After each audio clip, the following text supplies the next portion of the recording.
but we don't quit.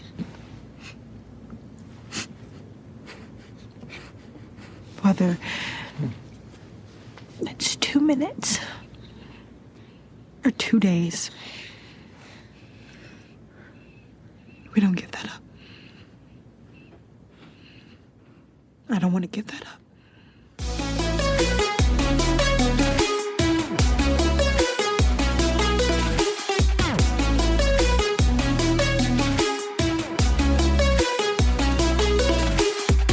Hey, I'm Derek. And I'm Noah, and you're listening to another depressing of The Last of Us on a bite of. Yep, where we take our current favorite pop culture obsession and enjoy it one nibble at a time. I'm so over being depressed. Hey, okay. Guys, yes, it's sad. Every episode. But it's also beautiful to get to the sad. Listen. You can't deny it. This is no Bill and Frank's Excellent Adventure, okay? This is no Strawberry's secret patch kissing in the, dusk. This is sadness. This is just sad. It's fun, though, leading up to it. Anyway, whatever. Could you tell what we're talking about today? Continuing, because, okay. Before we get into it, make sure you're following us on Instagram, Facebook, Twitter, blah, blah, blah, blah, blah, all that great stuff. All the links are down below in the descriptions, or just search our name on any of those social media platforms. Probably the easiest way. If you like the show, want to support the show, if you want to support, queer people like watching the show and stuff, we're queer. So, Patreon, $1 a month gets you like bonus stuff. We just did a Jordan Peele's Nope review. Y'all picked it. We did it. It's up there. So $1 can get you bonus episodes. Last but not least, subscribe. Leave some stars and review. Oh, I love that. I have to change it up a little bit. Great. I like it. Go with that. I'm feeling your flow. Thanks. So let's take a look back at The Last of Us episode 6. He's flustered, guys. Oh, man. Episode 6, Kin. Joel and Ellie travel weeks on horseback west, where they meet spin-off worthy Marlon and Florence, who warn them not to cross the river of death. They have no choice but to do so, of course.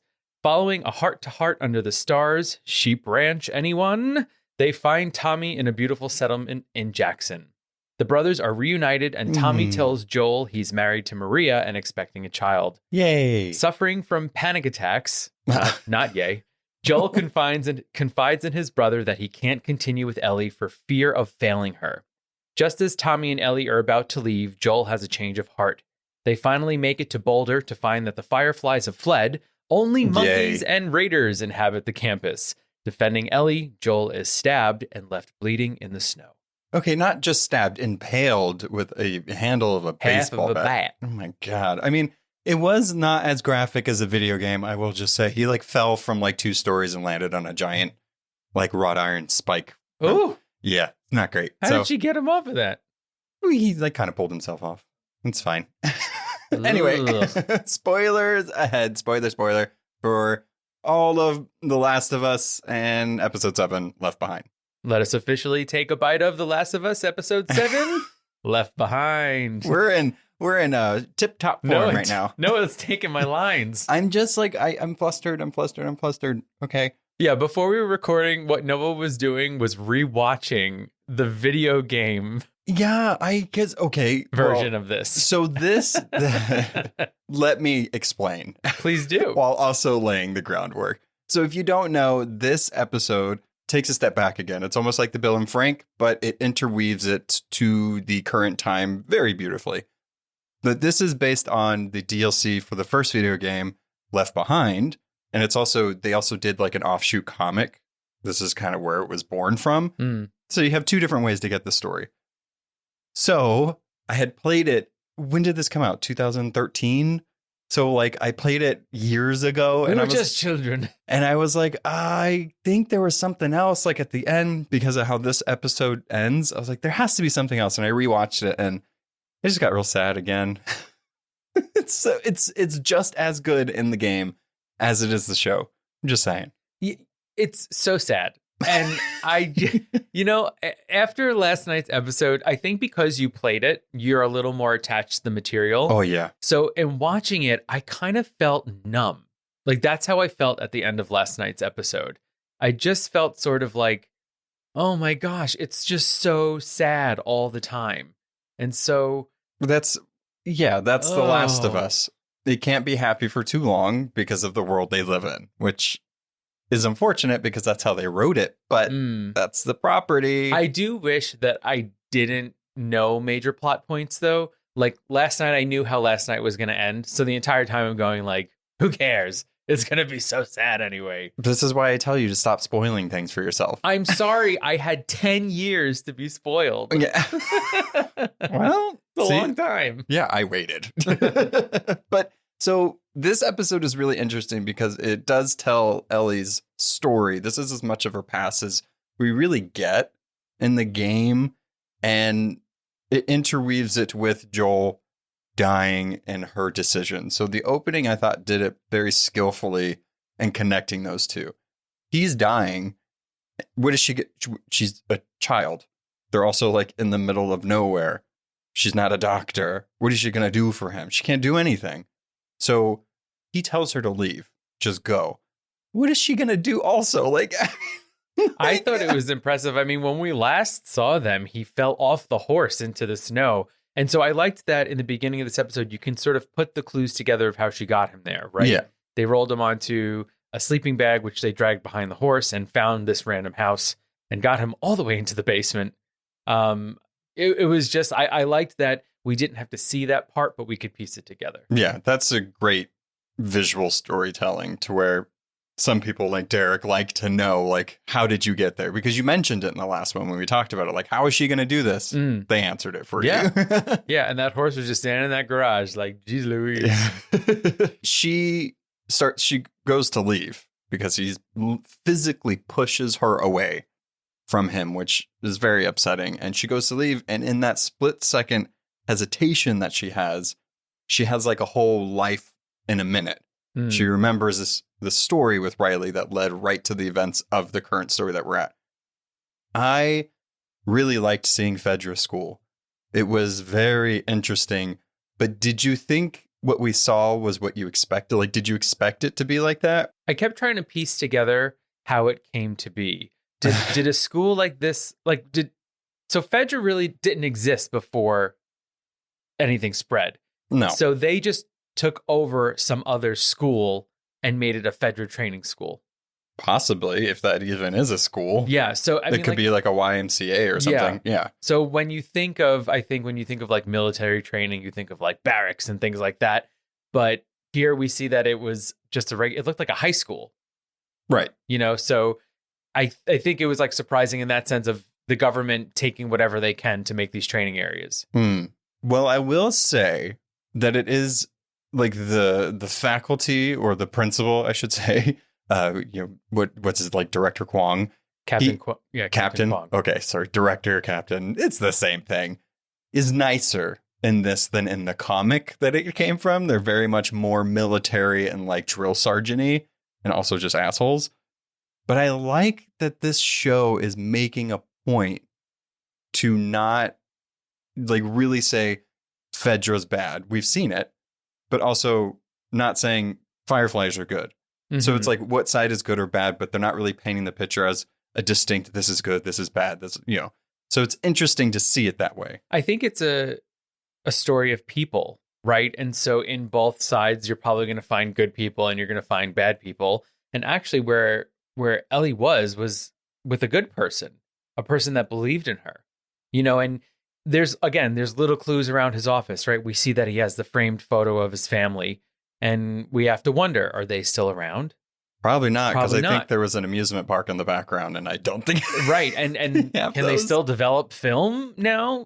Probably not. So this man has dealt with his own losses and might be seeing Ellie as a kid. She tends to walk into people's lives and they want to take care of her because they can see this like spirit in her.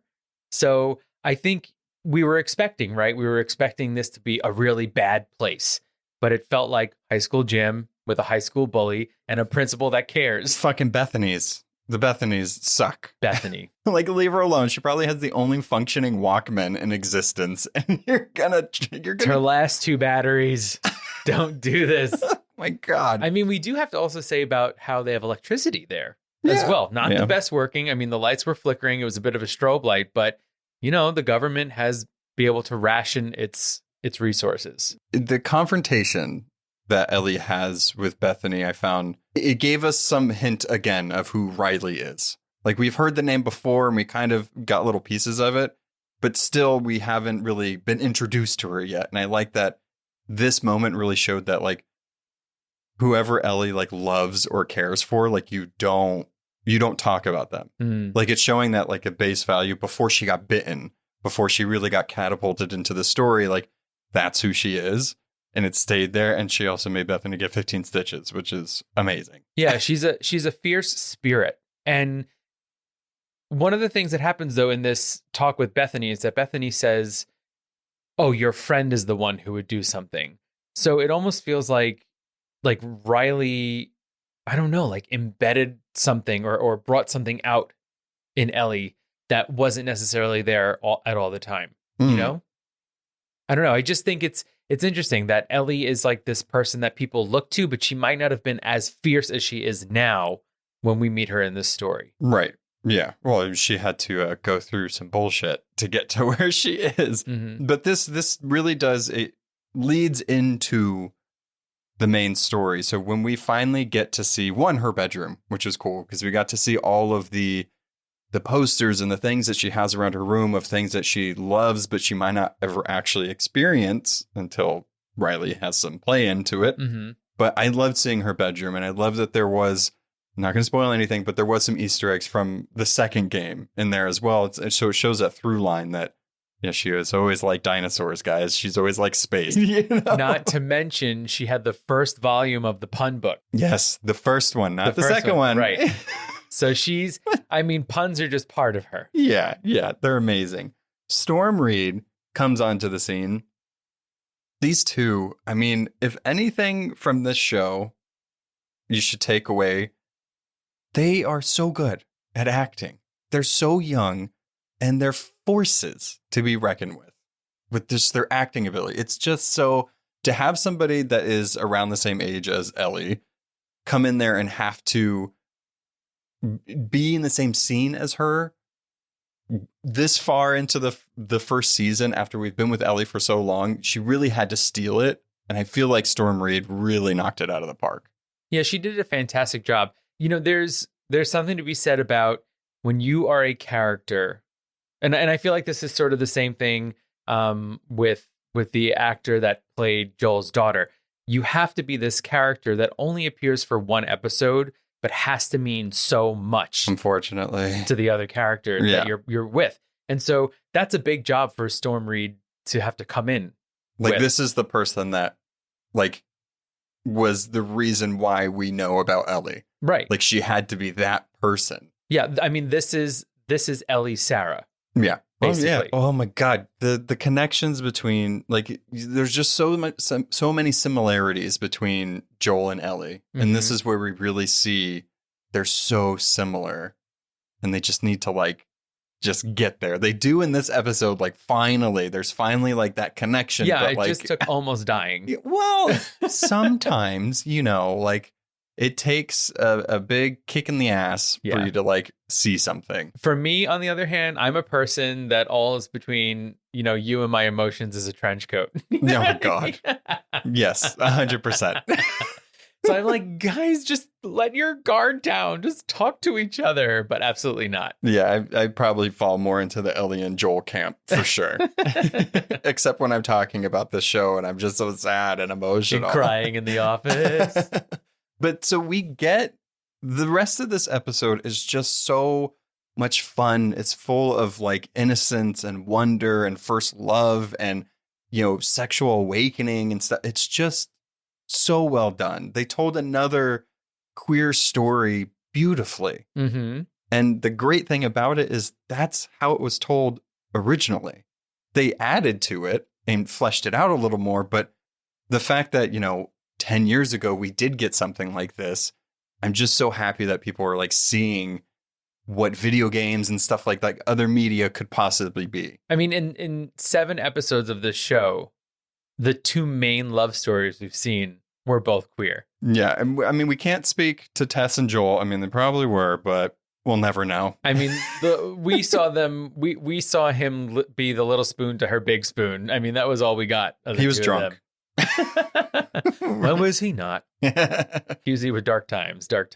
But seeing them jump on the roofs, getting to the mall, it's so good. I love the extra detail of there's an in-game mechanic whenever you have your flashlight, and it's one of the ones where you have to like shake or bat to like charge up or get it to work. I just love that little like they keep throwing like some game mechanics in here that is just, it just pleases me. Like when Joel chokeholded that guy that ended up stabbing him, just like the game. Like the way he held him, and like I felt like my thumb was pressing square the whole time. It's just so good. So many details. Before they get to the mall, we have this scene in one of the apartment buildings where they find oh my God, I forgot. The dead guy. Yeah. You know who, I mean, the clues put it together is that he took his own life. But luckily, big clues. A fresh giant bottle of like whiskey or something like that. Moonshine. But when he fell through the floor, that was so scary. Yeah. You know, it actually begs the question of, so he had pills that were in a bag. Did Joel sell them to him? Like, is that a connection there? I mean, who else is selling pills like that? I mean, probably somebody else, but we know Joel did do that. He's a smuggler. So interesting. But that scene is actually, I want to talk about that scene a little bit because I feel like aside from like, it's a very like, I don't know, Stand By Me thing where it's like kids seeing a dead body for the first time. We do find out that Riley actually saw her parents die. So she has a different relationship with death and violence than Ellie has. So to see Ellie like approach the body without any like, because if I would have seen that, I probably wouldn't go near it. I'd be like, it's infected, or I don't want to, or the floor will fall apparently. Because it's so weak. Right down. Right there. So it was an interesting scene because you remember the scene where she cut the infected's, head open a little bit, and I called her a little, psychopath. It's like I don't want to say like she still is, but like she has these moments of like just not, it hasn't connected for her yet because she's born in this world. She's a post-apocalyptic child. She hasn't experienced loss. She has nobody connected to her like that. She's fearless, right? In a sense, she's had nothing. I guess that's a better word than psychotic. Little psychopath. Little psychopath. I think she's fearless because, like you're saying, because she grew up in this world, she's had no attachments to anyone or anything.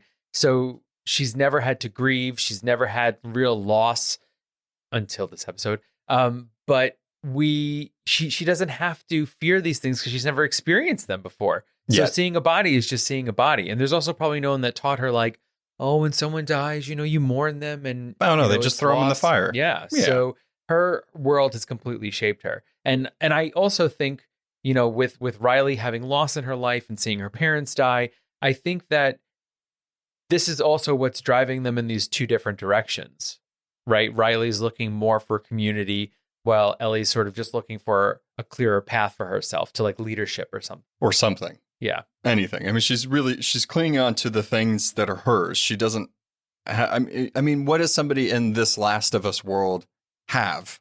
Most of them don't have family. If they do, that's great. You have a Walkman with cassettes. Right. And so like the visceral reaction she had to Bethany taking it from her, like that's hers. That's her possession. That's her whole world. So it makes sense. Yeah, out of like the 4 things that she owns anyway. Most of the things she owns are just posters. It's posters, an old comic book, a knife, and the Walkman. The same comic book over and over. The same one. As a comic book reader, that would drive me crazy. Never knowing what happens next. Oh my God. Or just like smack dab in the middle of a story. No, thank you. Someone takes the mask off, but you'll never know who is under the mask. No.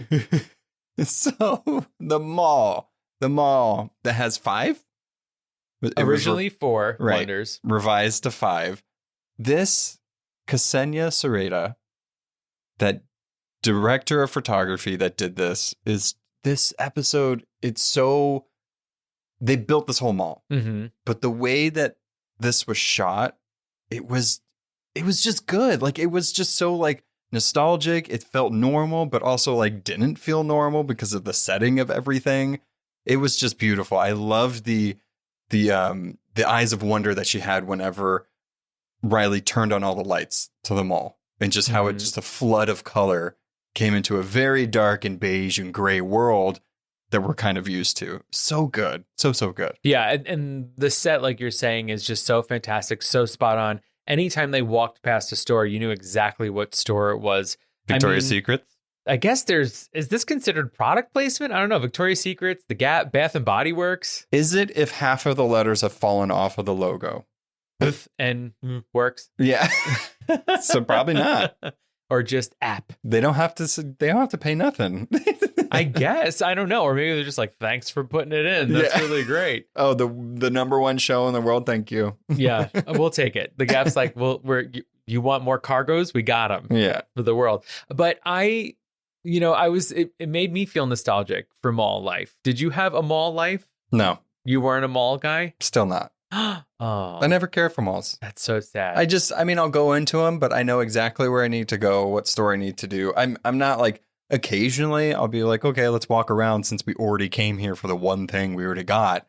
But I don't know. I didn't grow up in mall culture. I was a military brat. So like our mall was the PX or BX, the commissary. Like, yeah, I understand that. I mean, I grew up in New York. I grew up in Queens. So malls were a huge part of my life. You can go there after high school. And when I was little, I mean, that's what you did. You went to the KB toy store. You went to the scary store.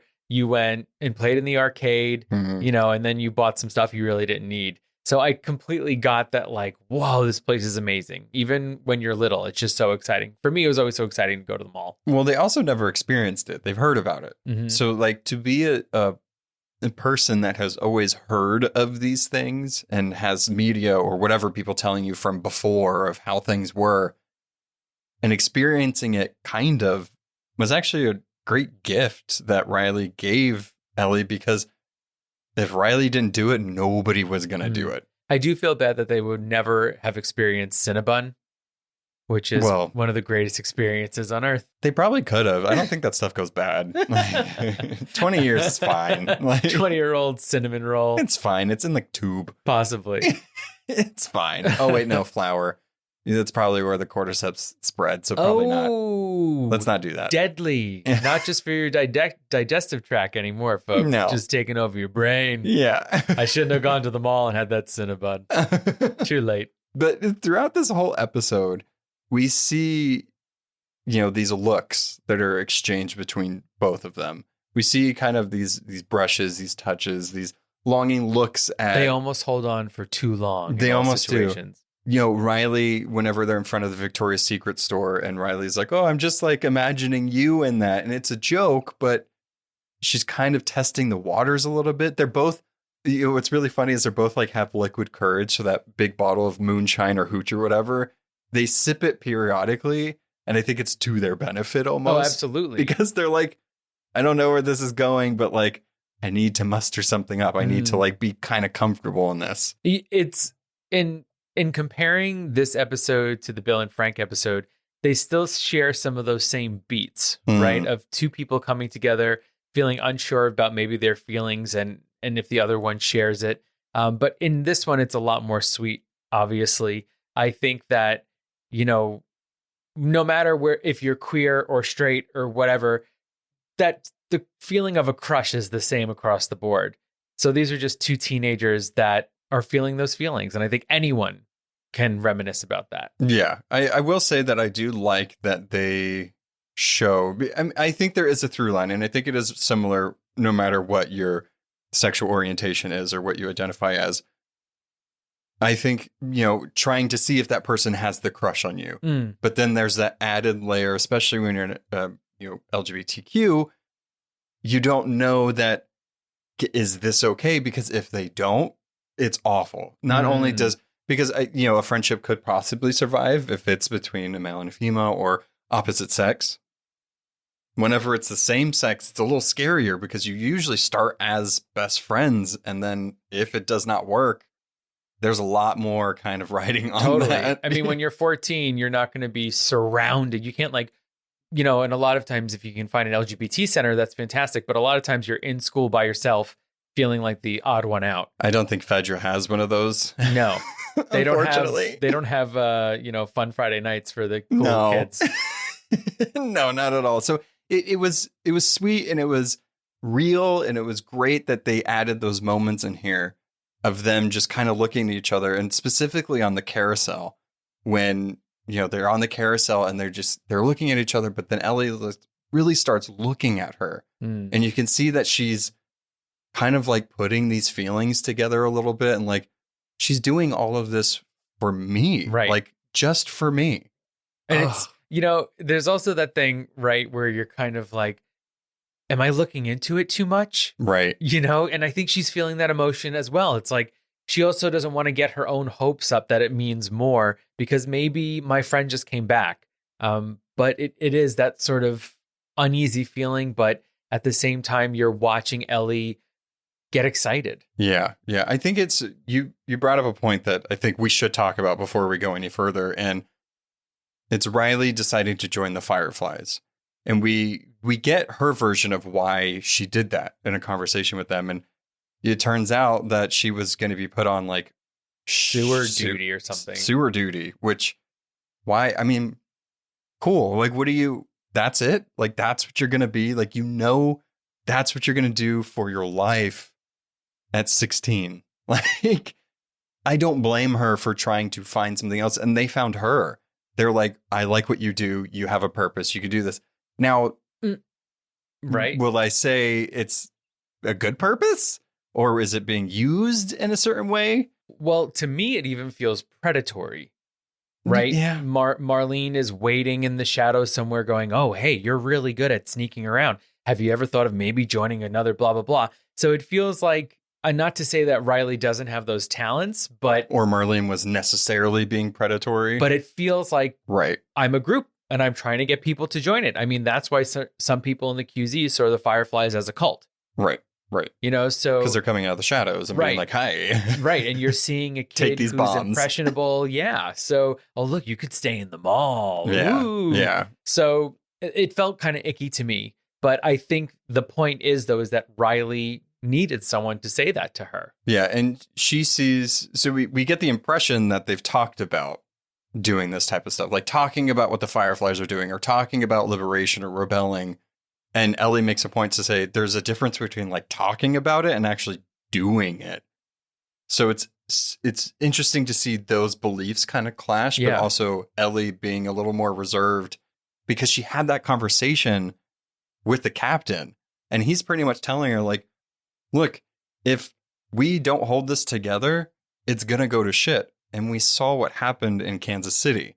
So he's not wrong. No. And I think there's also something to be said about, again, they're going down these divergent paths, right? And so Ellie is still very solidly in the Fedra training program, where they probably have lectures about Fireflies and how to not trust them and propaganda. What this means. Right. But then Riley goes and she's almost been deprogrammed for the last 3 weeks. So again, it's hard because they love each other and they want to come together, but they've been separated for these last 3 weeks. So the puzzle piece doesn't fit together as well as it used to between the two of them. Well, they're almost figuring each other. It's being reintroduced to a new person. I'm sure Riley is a little different to her. I mean, she has a whole, shelving unit of bombs at the Orange Julius or the taco place or wherever that was. It was Macho Nacho, I think. Macho Nacho. But so this episode adds an extra layer of music. I think that this is the first episode where we have multiple songs that seem like they were purposely chosen for reasons.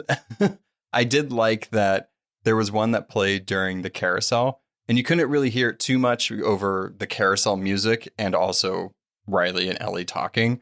But they did a remix of The Cure's Just Like Heaven. And it's just that song. If you haven't heard it, it's great.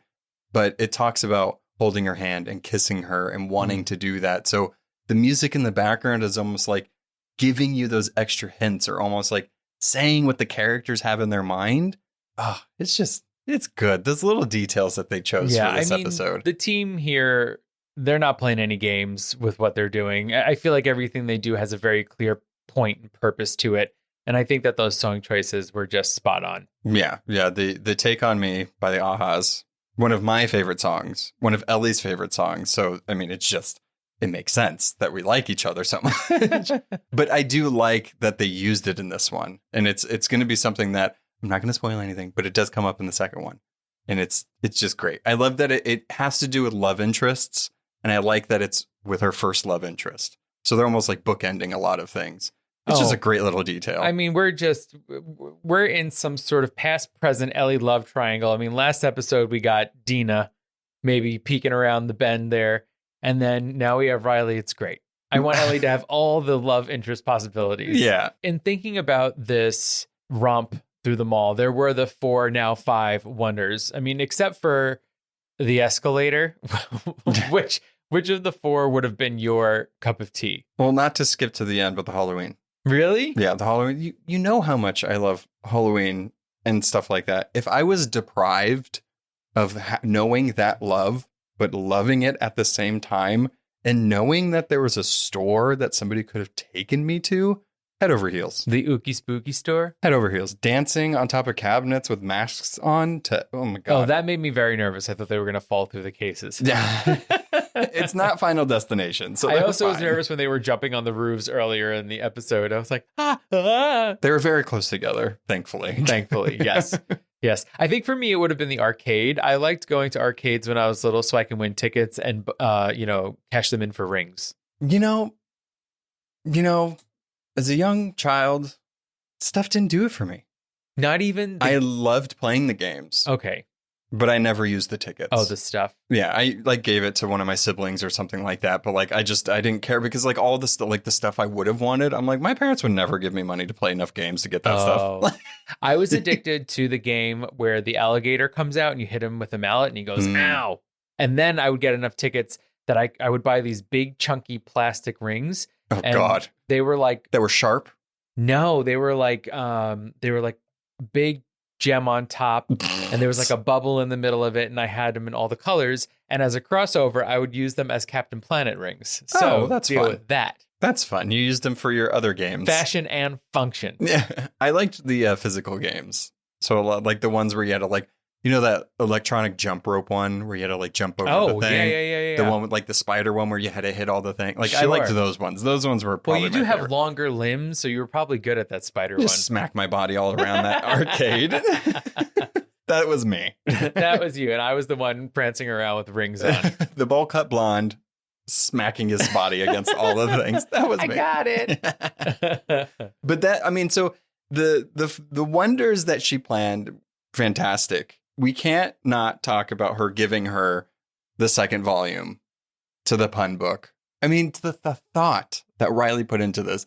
If by Wonder 3, Ellie was not this girl loves me, who does this for somebody? This is beyond best friend party planning duties.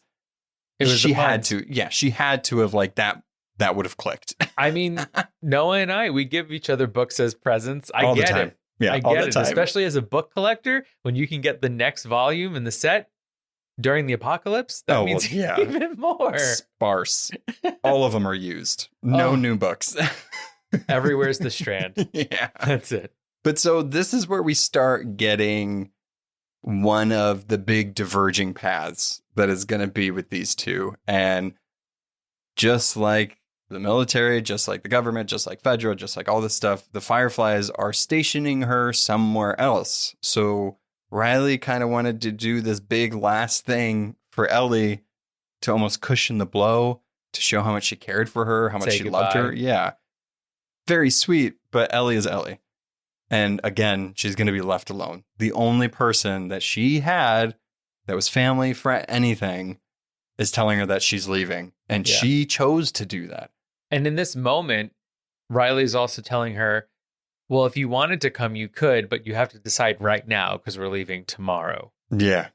But Marlene also told her that she couldn't go. But she could go, which confused me. You know who I don't trust? Marlene. No, I mean, I've said it. Yeah. She then locked her in a room, handcuffed to a radiator. Well, she was bitten. Listen, They once had to be bitten, sure. twice shy. I don't know. I agree.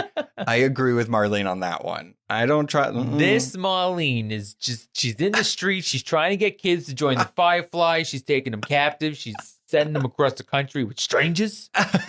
I don't trust her. But I loved when Ellie turned back because she thought Riley was in trouble. She turned back initially, but then she heard what she thought she was screaming, so she went to go help her. Danger. And the Halloween store.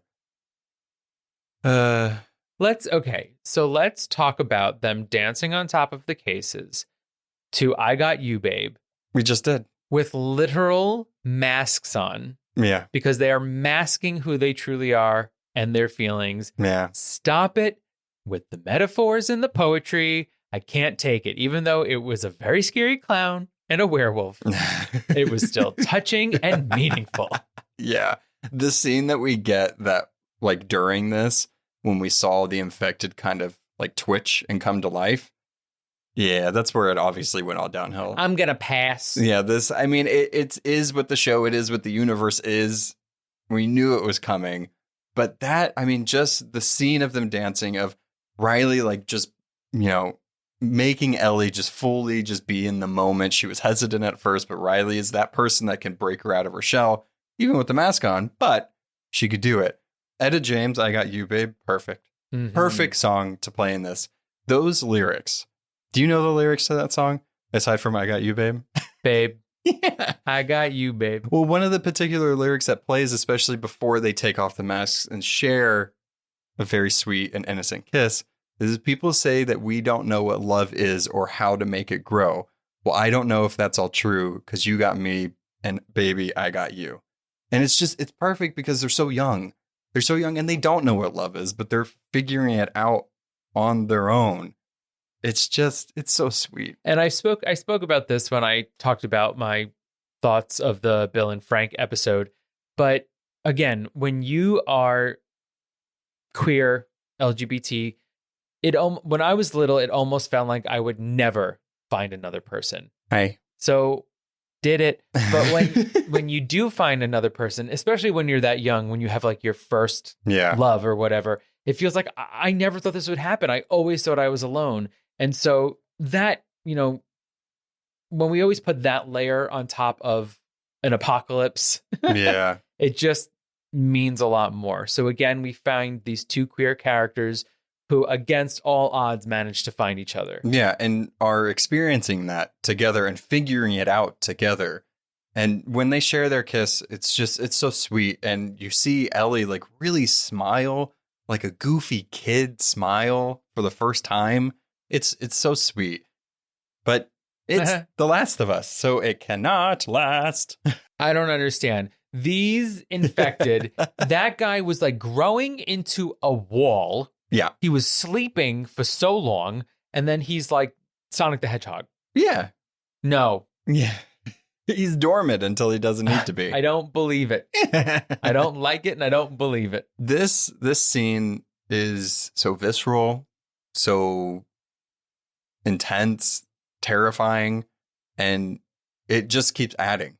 The way they decided to tell this scene with, it on Ellie, it on Riley, Ellie falling into the shelves and trying to crawl away. She doesn't even know she's immune yet. And a detail that they added with this is, did you notice she had like short sleeves and everything? She does not have short sleeves at all. Right. She's always covering up. Right. Because she's bitten.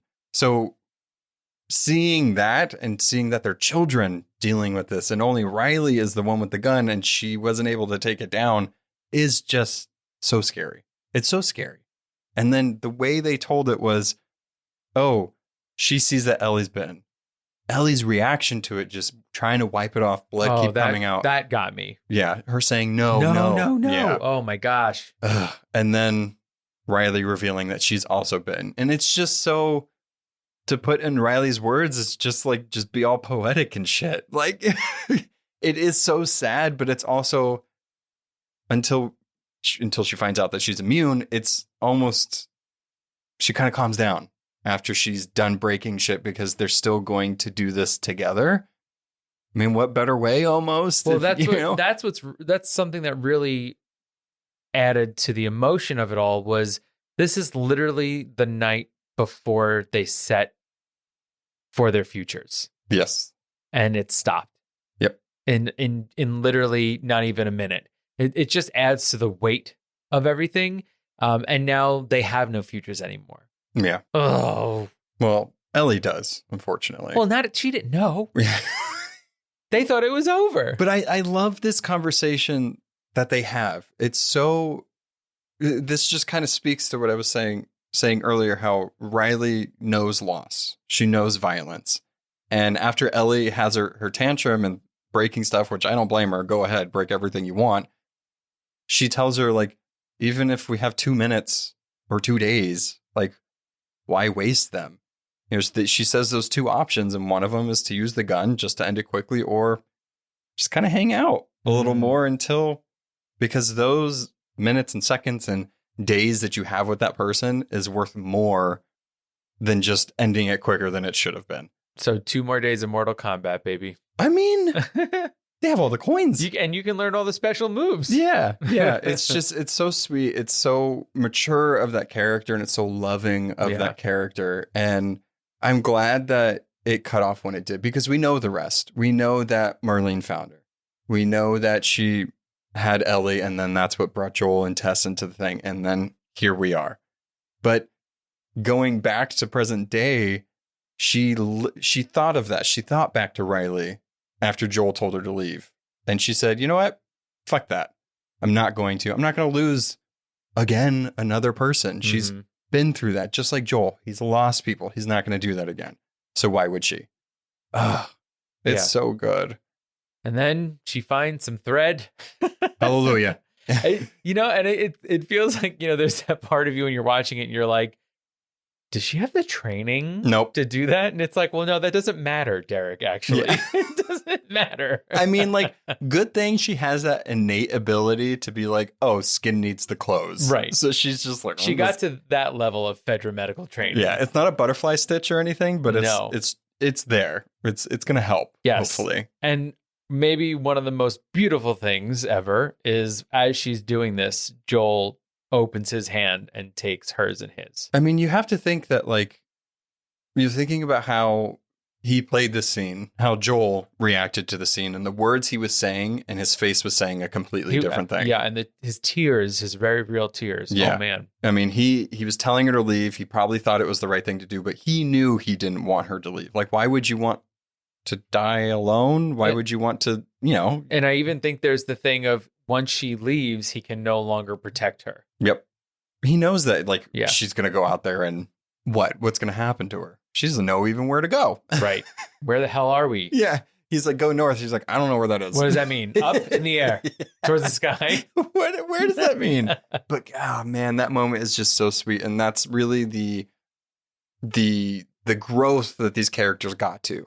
Like him being able to hold her hand and let her take care of him. Big step for this dude. Huge step. But man, Ellie, I feel so bad for all of these characters. It was such a beautiful story. It's a beautiful way to tell this. It's unfortunate that the events have to play out the way that they did. I am keeping my fingers crossed that next week it isn't so depressing as it is action-packed. Right? There's some boom boom and some fires. Yeah. I mean, that guy was creepy. Okay, yeah. Yep. I know I'm not going to put anything in anybody's head. The show doesn't, I'm not going to say it gets darker, but it gets more intense. We're getting to the climax of the story, the ending of the first game. So just think about how games work. There's going to be a lot happening at the end of it. More bloaters. I don't know if we're going to get any, maybe. Oh my God. More of them. Yeah, I'm very excited to see how they wrap this up in 2 episodes. Yes. And I think that the next 2 episodes are really about an hour. So. So next week we're seeing some sort of very scary, horrible people. And then David. Figure within the last episode, we have to get to Salt Lake City. Yeah. Right. We have to get to the Fireflies. Yeah. Yep. So we have a lot of ground to cover in only 2 more episodes. Yeah. again, the show continues to outdo itself week after week. It adds a new layer to the type of story or what it's trying to say with keeping that same feel throughout the whole thing. It's just, I can't wait for it to be over, but I'm loving every second.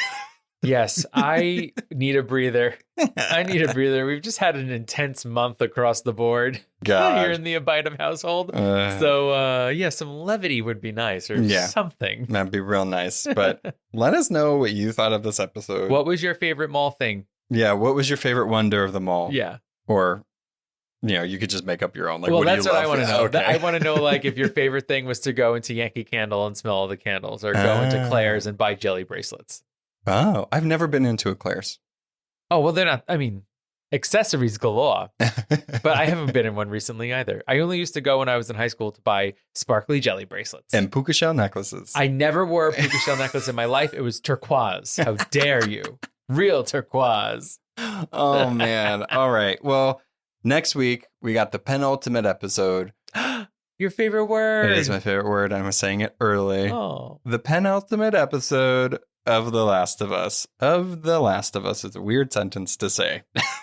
You did it beautifully, kid. But we're going to try to make you have some smiles when we talk about the last two episodes. Do you love smiles for miles? All right. Bye. Bye. Thanks for listening to A Bite of. Artwork and editing by our own Noah. Be sure to follow us on Instagram and Twitter at A Bite of Pod and on Facebook at A Bite of. If you have any questions, recommendations, or just want to say hi, you can contact us on abiteofpod.com. Please be sure to subscribe, rate, and review to spread the word. See you next time on A Bite of. Bye.